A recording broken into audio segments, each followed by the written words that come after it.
আল্লাহওয়ালারা তো আল্লাহওয়ালাই হয়, ঠিক না? আল্লাহওয়ালারা আল্লাহওয়ালাই হয়।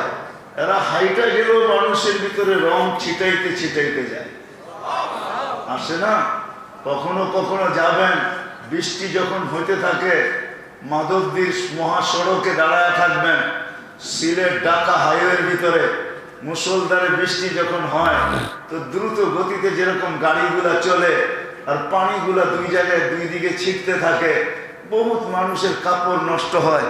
কেউ তো সয়া নেয়, কেউ আবার গালিও দেয়, কেউ পারে না উঠাইয়া ইটাও মারে।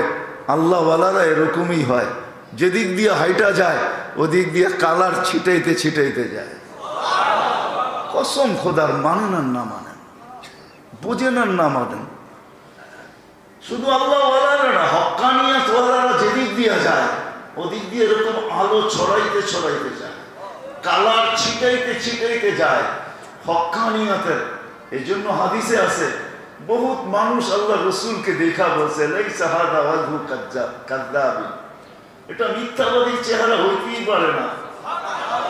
ও তো পরে বলছে কালার আগে লাগছে, নাইলে ওর মুখ দিয়ে এই কথা কোনোদিন আসতে পারতো না। ও দেখা আল্লাহ রসুলকে বলছে এটা মিথ্যাবাদীর চেহারা হইতেই পারে না, কেননা আল্লাহ রসুলের কালার ওর গায়ের উপরে আগে লেগে গেছে, এই জন্যই তো কথা এরকম বাহির হয়েছে। এই কথা ও কোনোদিন বলতেই পারে না। আনোয়ার শাহ কাশ্মীরি রহমতুল্লাহ আলাইহি দাঁড়ায় আছে দেওবন্দের রেল স্টেশনে, তো এক হিন্দু সাধু ऐसा বলতেছে, ये झूठे का चेहरा हो नहीं सकता, हाथ आगे बढ़ाओ मुसलमान बनाओ। আমি বলবো ওর উপরে কালার আগে লাগছে, মুসলমান পরে হয়েছে। এটা আপনি মানেন আর না মানেন, এটা হলো আমার থিওরি। প্রত্যেকের ফলসাফা ভিন্ন ভিন্ন। ফলসাফা বোঝেন? হ্যাঁ, ফিলোসফি। প্রত্যেকের ফিলোসফি ভিন্ন ভিন্ন। আমার ফিলোসফি হলো এটা, আনোয়ার শাহ কাশ্মীরি রহমতুল্লাহ আলাইকে দেখা যখন সাধু বলতেছে যে ये झूठे का चेहरा हो नहीं सकता, हाथ आगे बढ़ाओ मुसलमान बनाओ, তো আমি বলবো যে কালার আগে লেগে গেছে, মুসলমান পরে গেছে। এটা আমার থিওরি। জন্য আল্লাহওয়ালারা, বসরাওয়ালা বলতেছিল, ইব্রাহিম পাগল বানায় দিলা। বিদায় আমাদেরও সমস্যাগুলো সব সামনে আসতেছে, হয়তো আজ আসবে, না হয় কাল আসবে। থাকার সুযোগ এখানে কারো নাই, কেউ থাকে না, আমরাও থাকবো না। এই জন্য কোরআনের কথাই সত্য। লিগাত কোরআন বলছে, ইয়া আইয়ুহাল্লাযীনা আমানুত্তাকুল্লাহ ওয়াল তানজুর নাফসুম মা কদ্দামাত লিগাত, মা কদ্দামাত লিগাত, মা কদ্দামাত লিগাত। কালকের জন্য কতটুকু তুমি প্রস্তুত? ওই কাল সবার সামনে আসতেছে, উঠা যাইতে হবে সবাইকেই। যদি থাকার উপযুক্ত ছিল তো একজনই ছিল, যেটা কবি লিখতে বাধ্য হয়েছেন, কলম উঠতে বাধ্য হয়েছে, কালি চলতে বাধ্য হয়েছে, অক্ষর দাঁড় হইতে বাধ্য হয়েছে। লাউ খানাতিদ দুনিয়া মা মা মুখাল্লাদা মা মাতা মুহাম্মাদা। দুনিয়া যদি চিরদিন কারো জন্য হইতো তো মুহাম্মদুর রাসূলুল্লাহ সাল্লাল্লাহু আলাইহি ওয়াসাল্লাম দুনিয়ার থেকে চাইতেন না। ইলেকশন মনে হয় এখনো শেষ হয় নাই আপনাদের এলাকায়, ঠিক না?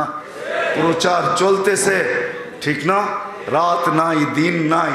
যদি লোকও না থাকে তাহলে ক্যাসেটের মেমোরির মাধ্যমে প্রচার চলতেছে, ঠিক না? সকাল হইতে দেরি, প্রচারের মাইক বাজতে দেরি হয় না। মুহাম্মদুর রাসূলুল্লাহ সাল্লাল্লাহু আলাইহি ওয়াসাল্লাম চিরদিন দুনিয়াতে থাকতেন, কেননা ওনার প্রচার সৃষ্টির আগের থেকে হইতেছিল। ওনার সৃষ্টি না, সমগ্র সৃষ্টির আগে থেকে মুহাম্মদুর রাসূলুল্লাহ সাল্লাল্লাহু আলাইহি ওয়াসাল্লামের প্রচার চলতেছিল। রব স্বয়ং প্রচার করতেছিলেন। পরে আইসা তো সবাই প্রচার শুরু করছে, কিন্তু যখন কেউ ছিল না, আল্লাহ ছিলেন, তখন আল্লাহ প্রচার করতেন, বন্ধুর প্রচার। কোরআন হাদিস এটাই বুঝায়, কেননা আল্লাহ সূরা ইয়াসিন 1000 বৎসর আগে, সৃষ্টির 1000 বৎসর আগে তেলাওয়াত করছেন সূরা ইয়াসিন। ইয়াসিন আল্লাহ রসুলের নামের ভিতর থেকে একটা নাম, 10টা নামের ভিতর থেকে একটা নাম হলো ইয়াসিন। আল্লাহ নিজের বন্ধুকে যখনই ডাকছেন তো ডাইরেক্ট নাম ধরে কখনো ডাকেন নাই। এতটুকু আল্লাহ ভালোবাসতেন যে যে বন্ধু আপনার নাম ধরে আমি ডাকতে চাই না, এই জন্য উপাধি দিয়া ডাকতেন। কখনো মুজাম্মিল ডাকছেন, কখনো মুদ্দাসসির ডাকছেন, কখনো তহা ডাকছেন, কখনো ইয়াসিন ডাকছেন, কখনো রাসূল ডাকছেন। হয় হয় এক এক উপাধি দিয়া ডাকছেন, নাম ধরে ডাকেন নাই। এই জন্য ডাইরেক্ট আল্লাহ রসুল সাল্লাল্লাহু আলাইহি ওয়াসাল্লামকে নাম ধরে ডাকাও এটা বেয়াদবি, লেখাও বেয়াদবি। আল্লাহ এটাকে পছন্দ করেন না। তো 1000 বছর আগে আল্লাহ নিজে প্রচার করতেছে, ইয়াসিন তেলাওয়াত করছেন, ইয়াসিন আল কোরআনিল হাকিম, এই পর্যন্ত তো আসছে।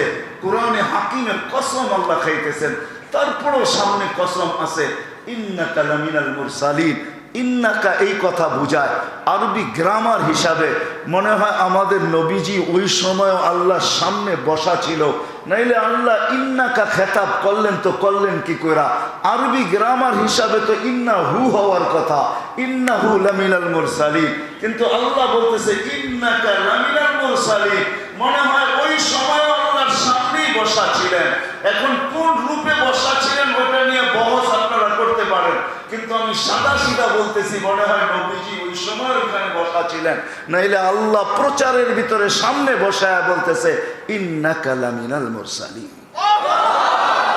নবীজি আপনি নবী হিসাবে কসম খাইতেছি, আপনি নবী হিসাবে প্রেরিত, যার প্রচার সৃষ্টির আগে থেকে হইতেছিল। যখন সৃষ্টি হয়ে গেছে তো প্রত্যেক সৃষ্টিকে আল্লাহ প্রচার করতে বাধ্য করছেন যে আমার বন্ধুর প্রচার করো। এই জন্যই কিতাবে ইঙ্গিত আছে মাসালুহুম ফিত তাওরাত মুহাম্মাদুর রাসূলুল্লাহ ওয়াল্লাযীনা মাআহু আশিদ্দাউ আলাল কুফার রুহামাউ বাইনাহুম তারাহুম রুকআন সুজদান ইয়াবতাগুনা ফাদলাম মিনাল্লাহি ওয়া রিদওয়ানা সীমাহুম ফি উজুহি সুজুদ যালিকা মাসালুহুম ফিত তাওরাত ওয়া মাসালুহুম ফিল ইনজিল। শুধু সাহাবাদের কথা ছিল না, আরে সাহাবা তো পরে আসছে।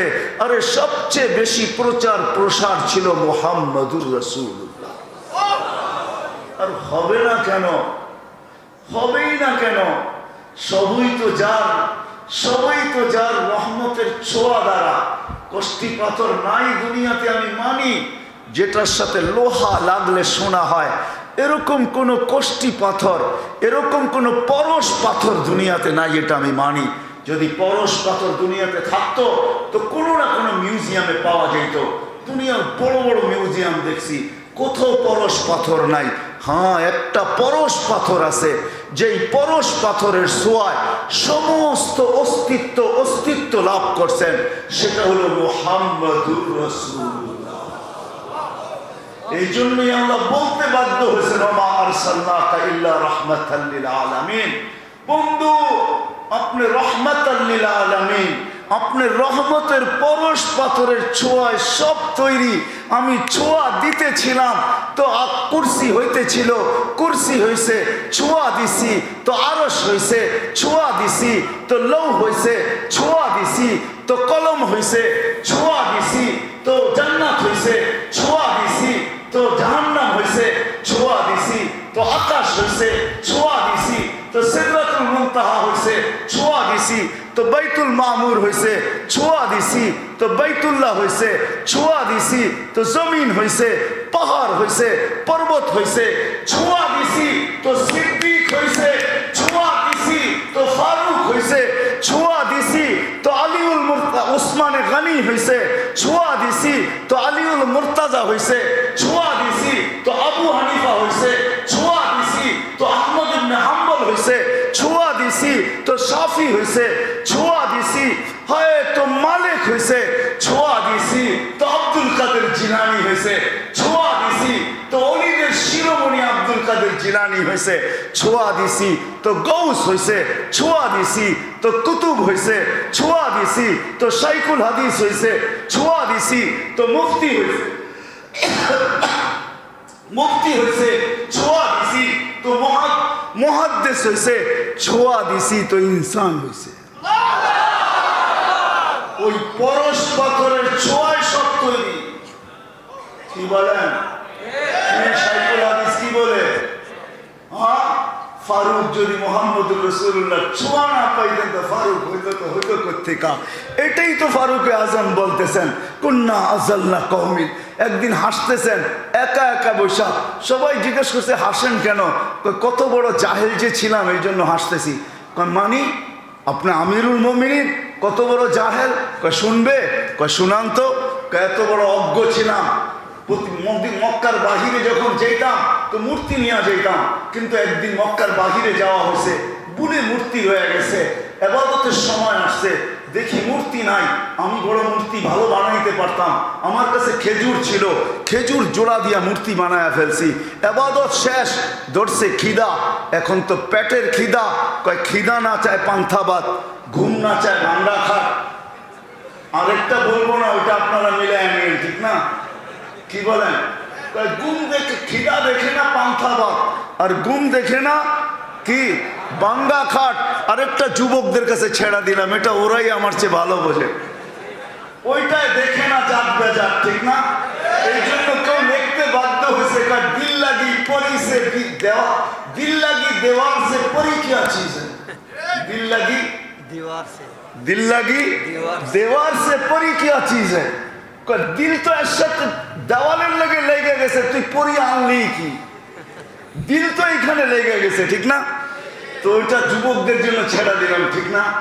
তো বলে আমি ভালো মূর্তি বানাইতে জানতাম, যখন খিদা লাগছে আর সইতে পারি না, তো মূর্তি ভাঙ্গা খায়া ফেলছি। এই জন্য মনে হচ্ছে আসতেছি কেমন বড় অজ্ঞ ছিলাম, কেমন বড় জাহেল ছিলাম। তো চিৎকার দিয়া বলতেছে কুন্না আযাল্লা কওমিন ফাআসানাল্লাহু বিল ইসলাম। আমরা বড় অজ্ঞ জাতি ছিলাম, ইসলাম মুহাম্মদুর রাসূলুল্লাহর পরশ পাথরের ছোঁয়া আমাদেরকে ফারুক আযম বানায়।